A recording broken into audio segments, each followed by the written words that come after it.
and I am here today to answer the question, how to make duck confit. This is a really good lesson for you to have if you have any interest whatsoever in good, non-fatty kind of duck meat that's tender. People are always complaining about duck that it's fatty and tough or whatever it is, and this is the answer to that question. This, of course, is a long-standing traditional preparation that goes back to the province of Périgord in France, and this is a process of preserving duck. Now, why would anyone want to preserve duck? Let's address that first so you understand why it's being made this way. During the season, when the ducks and geese were ready to be slaughtered, what they did in France was they would preserve and cure them and store them in fat in or not in a refrigerator, depending on when this happened to have been. Because before those refrigerators, they used to store it in fat for up to a month at room temperature and still eat it. Because bacteria has a very difficult time growing in the density of fat, which is where the duck legs were stored after they were cured, cooked. So this process then, you could eat the duck over the course of 6 months after the slaughter season, and that's kind of how this all came to pass. So the definition of confit would be to preserve, okay? Confiture is another word that is often used when making jams and jellies in France, and it's just another word for preserves, okay? So we're going to start out by telling you what I did to 2 duck legs that I have here that I took off of this duck 2 days ago and set to cure. They are seasoned with salt, pepper, sugar, garlic, and thyme, and I put a weight on them. I season them heavily now with all of those things, and I put a weight on them and put it in the refrigerator for 2 days. This is why they will be able to be kept longer in the refrigerator stored, because they were cured first. So the curing process is part of the preserving process. Without the curing process, you miss the flavor or the ability for longer term storage, okay? So I'm going to start out by showing you how to bone the duck. And in this particular lesson, you're going to learn how to debone the duck, how to remove the fat from the duck, and then how to render the duck fat, so you make your own duck fat that we're going to ultimately, in this lesson, cook the duck legs in the duck fat, okay? So let's start with how to take the legs off, because the leg of the duck is what's usually used to make the confit. Typically, the breast is not used. You can use the breast, but it's not common. I've seen it done before. I've even done it myself a couple of times. But the leg is the tastiest part when it's treated this way, okay? So let's begin by showing you how to take the duck legs off the duck. So what I have here is about a 5-pound duck, all right? So these legs come off very easily. This is built just like a chicken, actually, okay? So you just make an incision here. You're pulling the duck leg as you're going along. Peeling it back, there's the joint. I just popped it. Boom, the duck leg is off. Same thing on the other side. I'm pulling the duck leg as I cut. I just popped the joint again here. Comes right off, okay? Now the breast, how to remove the breast from the carcass of the duck. First, excess fat comes off there. Right here, the top of the backbone, you make an incision on both sides. So there's the backbone. There's half a breast and a half a breast. So we're going to end up with 2 half breasts instead of 1 whole breast, okay? Then, right down here where the wishbone is, you cut around the wishbone on both sides. See, there's your wishbone right here. I just made an incision around it on both sides. Now, the same way I removed the duck legs, I'm holding back, peeling, scraping a little bit here, but I'm pulling the meat off so I don't cut into the breast. You see there?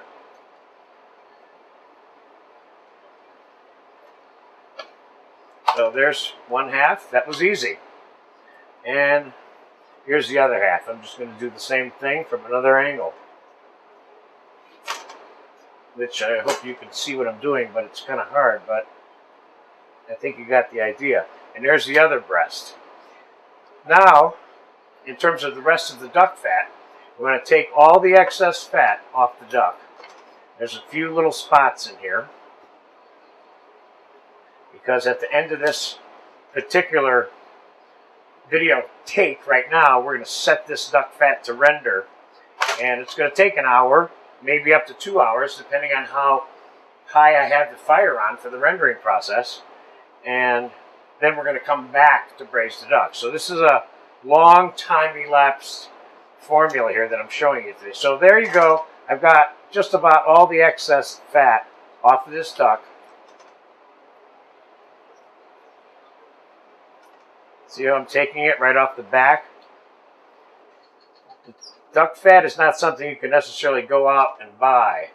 So we got one pile of fat there, and that's one duck carcass. This, of course, makes great brown duck sauce, and you would always keep these and use them for that.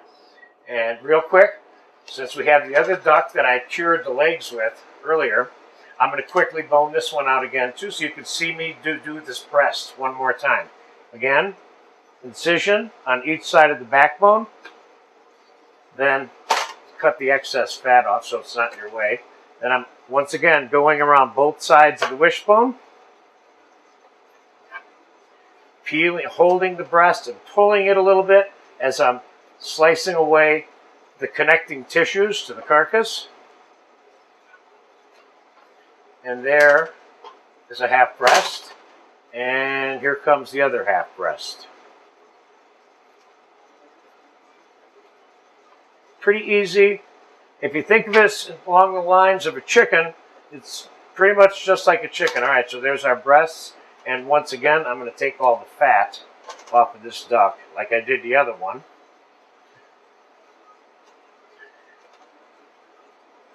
And I'm going to show you how to season these two duck legs here in a minute, after I get the fat off of this, and tell you how to store the duck legs for that 2-day curing process prior to cooking.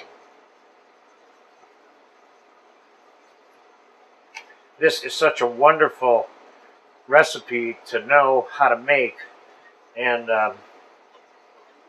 you're really going to enjoy it once you actually get it in your mouth and you eat it and you find out all the different uses for the duck confit. Okay, so one more thing now. We're going to get the excess fat that's off the breasts also, because that's all going to be part of the rendering process.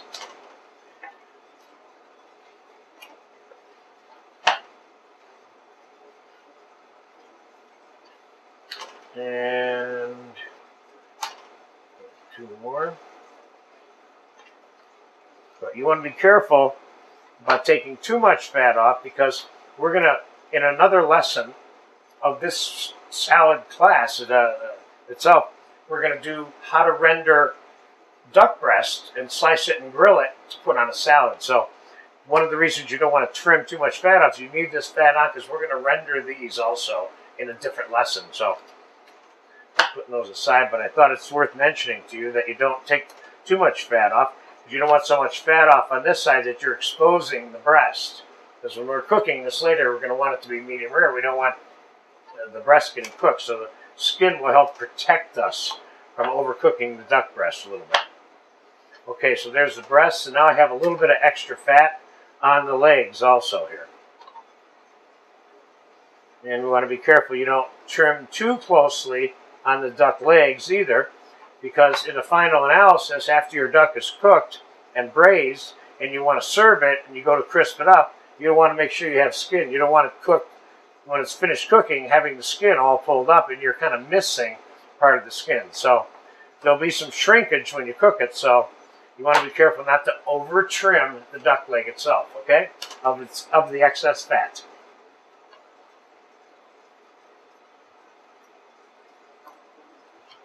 Okay, we're all set now. Now I'm going to take you right to how to season the duck for the 2-day curing process. Salt heavily.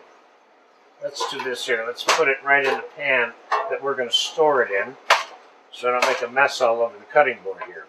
As long as Richard tells me that you can still see what I'm doing and it's in the pan. So, heavy salt, both sides.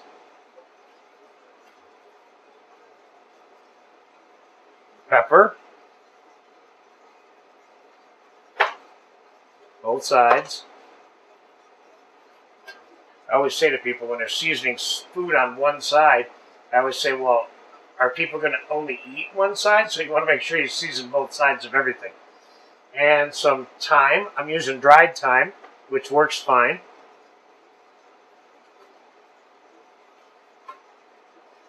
And sugar.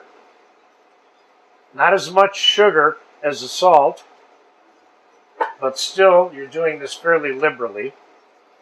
When this is all said and done, I'm going to add even more salt to the skin side of the duck before we put a weight on it and put it in the walk-in or your refrigerator, that is, to cure. So then it's garlic. You get a little bit liberal with the garlic.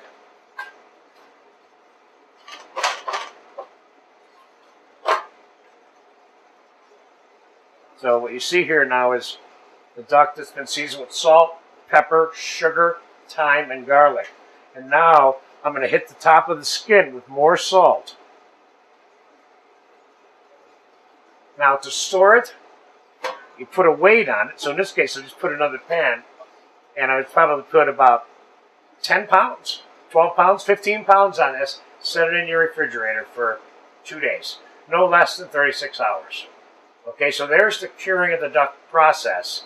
And later, after this fat is rendered, and this time-elapse video completes itself, you're going to see me cook this in the fat that we render, and then we're going to do a small finishing process on it later. Right now, let's get the fat cut up and in a pot to render. And I want to talk to you about the two different rendering processes that there are. One is with water and one's without water. First, let's get the fat cut up a little bit smaller.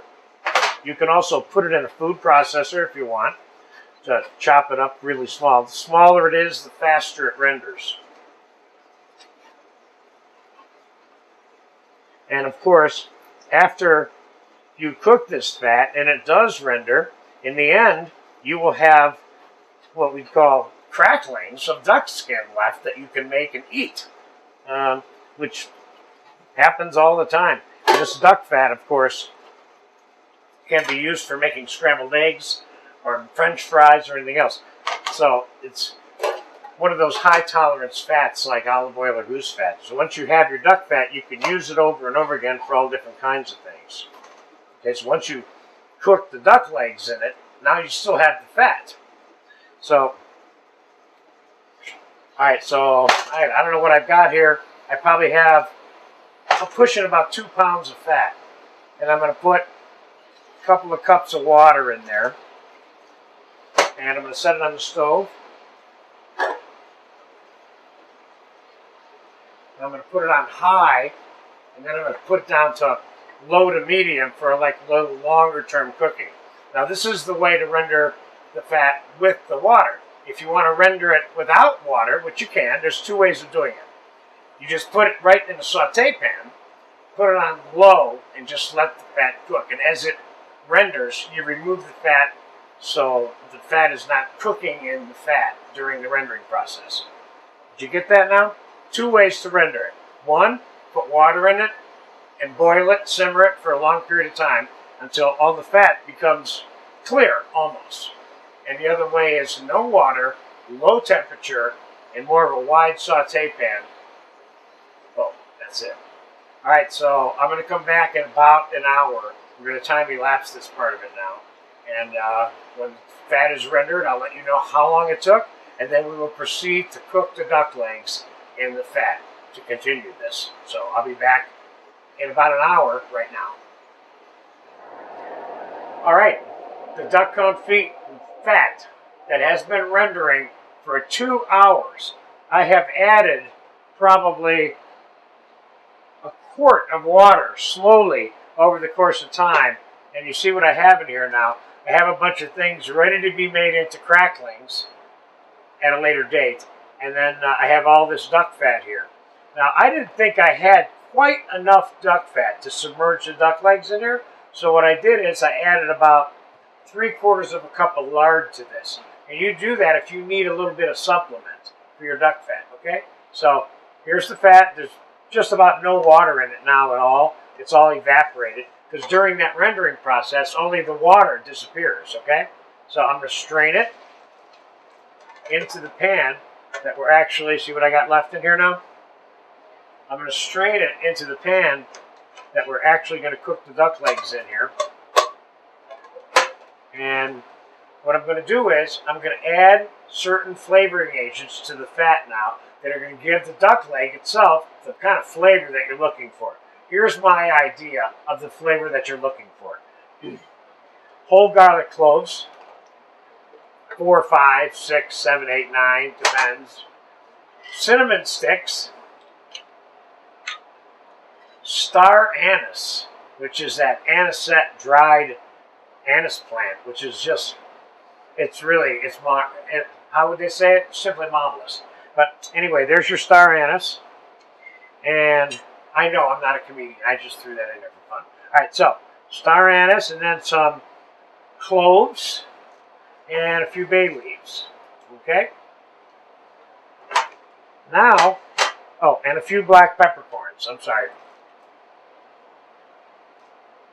Now, I have the duck legs that I cured for the 2 days. And I'm going to put them in the fat.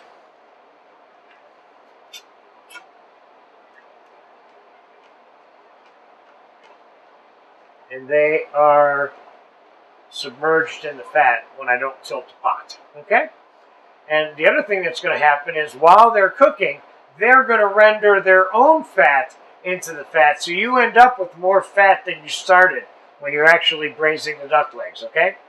So I'm going to put a lid on this. And I'm going to put it in a 275-degree oven, 300. If you think you're in a hurry, you can put it in a 3/4, 3 1/4. And I'm going to cook them until the meat falls away from the bone. But I'm not going to cook it so much so that it's falling off the bone. You want to be able to pick the duck leg up and do things with it when the time actually comes for you to serve it to someone, okay? So this is another step. The first step, of course, was boning the duck, skinning the duck, rendering the fat. Now, cooking the duck legs in the fat is this step. And I'm going to put it in the oven now. I have the oven set for 275 right now with a lid on it, okay?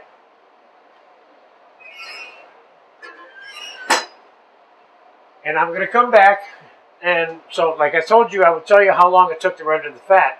It was 2 hours by the time it was rendered enough. I thought it was rendered enough. So this should probably take about 2 hours also. So I'm going to come back and I'll give you an exact time for what it took in that size container with the lid at 275. Because the variation changes. If you're doing 10 duck legs in a bigger pot at 300, it's going to take a little longer.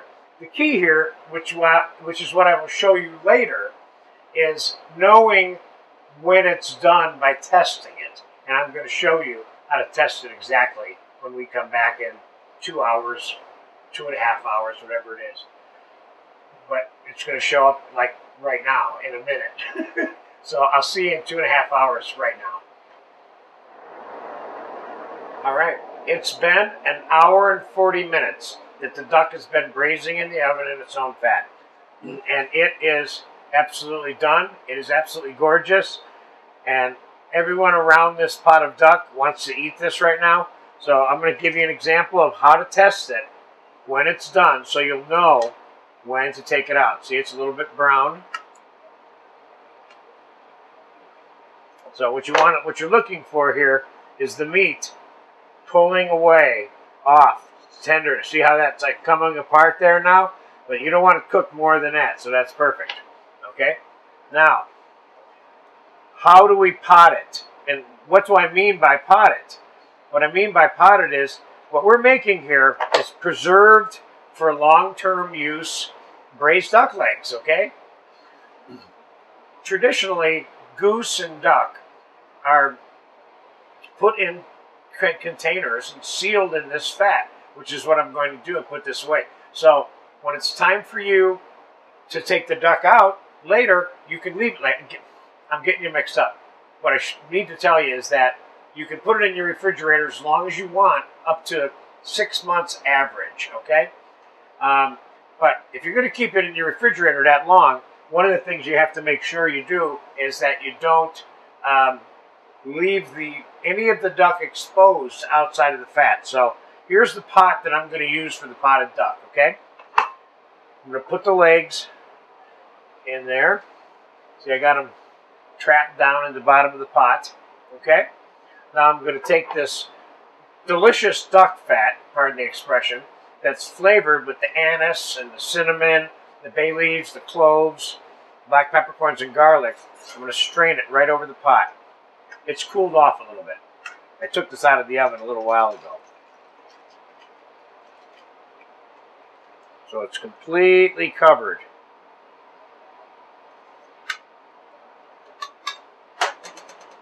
And that's it right there. I'm going to take this, I'm going to put it into the refrigerator, and whenever I want some duck confit for a salad, and in this salad class, I have a lesson with a salad that does utilize the duck confit in it. So that's part of the reason why we're doing the duck in the salad class. So there you have it. This is a really special formula, and I'm glad I got a chance to show it to you. Enjoy it. You're going to love it when you eat it.